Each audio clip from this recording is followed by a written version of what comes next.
Hi guys, বাঙালি কিচেনে তোমাদের welcome. আজ আমি বানাতে চলেছি খাড়ি শাকের পাতার রোল।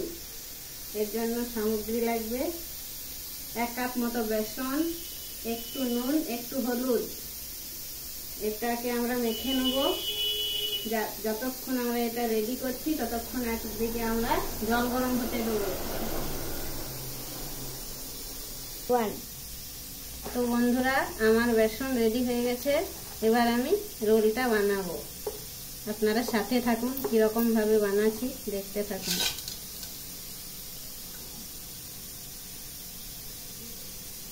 এরকম ভাবে পরের পর পাতা দিয়ে দেবো। আমার বেসন দিয়ে পাতাগুলো মাখানো হয়ে গেছে। এবার আমি রোল করে নেবো এরকম ভাবে। এবার রোলগুলো আমরা সুতো দিয়ে বেঁধে নেব, কারণ খুলে যাতে না যায়। এরকম আমরা জল গরম হতে দিয়েছি। জলটা ততক্ষণ পর্যন্ত গরম করে নেব যতক্ষণ পর্যন্ত না ফুটে যায়। জল ফুটে গেছে, এবার আমরা রোলগুলো দিয়ে দেবো। যতক্ষণ পর্যন্ত আমাদের রোল সেদ্ধ হচ্ছে ততক্ষণ পর্যন্ত আমি আগে থেকেই 2 খানা আলু সেদ্ধ করে রেখেছি, সেগুলো বড় বড় কেটে নেব।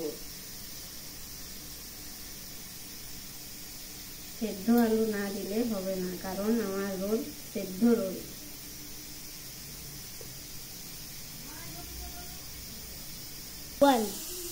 আমার রোলগুলো সেদ্ধ হয়ে গেছে। এবার জলের থেকে তুলে নেব।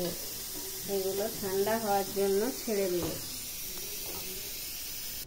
তো বন্ধুরা, আমার কড়াই গরম হয়ে গেছে। এতে আমি আলু ভাজার জন্য 1 চামচা মতো তেল দিয়ে দেবো। বানিয়ে রাখা আলু তেলে দিয়ে দেবো।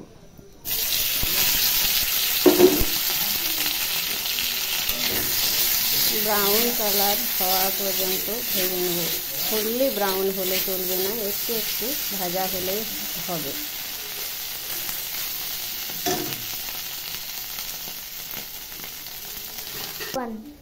যতক্ষণ আমার আলু ভাজা হচ্ছে ততক্ষণে আমি এই রোলগুলো কেটে নেব। এরকম ভাবে খাড়ি পাতা রান্না করলে দারুণ খেতে টেস্টি হয়, একটা নতুন জিনিস। এই দেখুন, আলু এরকম ভাবে উল্টে পাল্টে ভেজে নিয়েছি। আলু ভাজা হয়ে গেছে। এবার আলু তুলে নেব।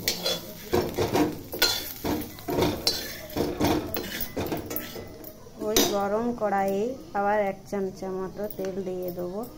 কেটে রাখা বড়াগুলো পরের পর দিয়ে দেবো ভেজে রাখার জন্য।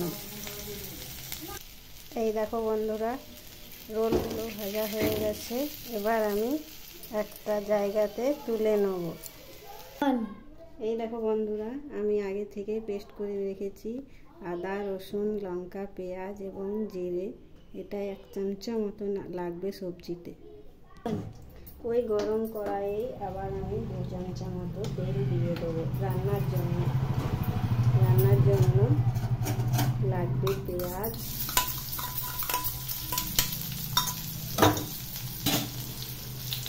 একটু ব্রাউন হওয়া পর্যন্ত ভেজে নেব। পেঁয়াজ আমার ব্রাউন হয়ে গেছে। এতে 1 থেকে 1.5 চামচা মতো মশলা আমি বেটে রাখা দিয়ে দিলাম। এতে পরিমাণ মতো হলুদ এবং স্বাদ অনুসার লবণ দিয়ে দিলাম। এই দেখো বন্ধুরা, মশলা আমার ভাজা হয়ে গেছে। এবার আগের থেকে ভেজে রাখা আলু আমি মশলার মধ্যে দিয়ে দিলাম। মশলা ভাজার সময় অবশ্যই গ্যাসের ফ্লেমটা আপনারা মিডিয়াম রাখবেন, নাহলে তাড়াতাড়ি মশলা চলে যাবে, টেস্টি হবে না। এবার আমার আলু মশলা ভাজা হয়ে গেছে। আর আমি জল দিয়ে দেবো। জলটা আপনি আপনার গ্রেভি যেমন করা ইচ্ছা সেরকম হিসাবে দিতে পারবেন। এবার আমার ঝোলটা ফুটে গেছে।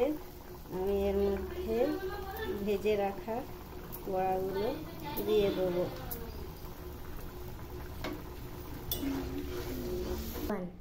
আমার রান্না কমপ্লিট।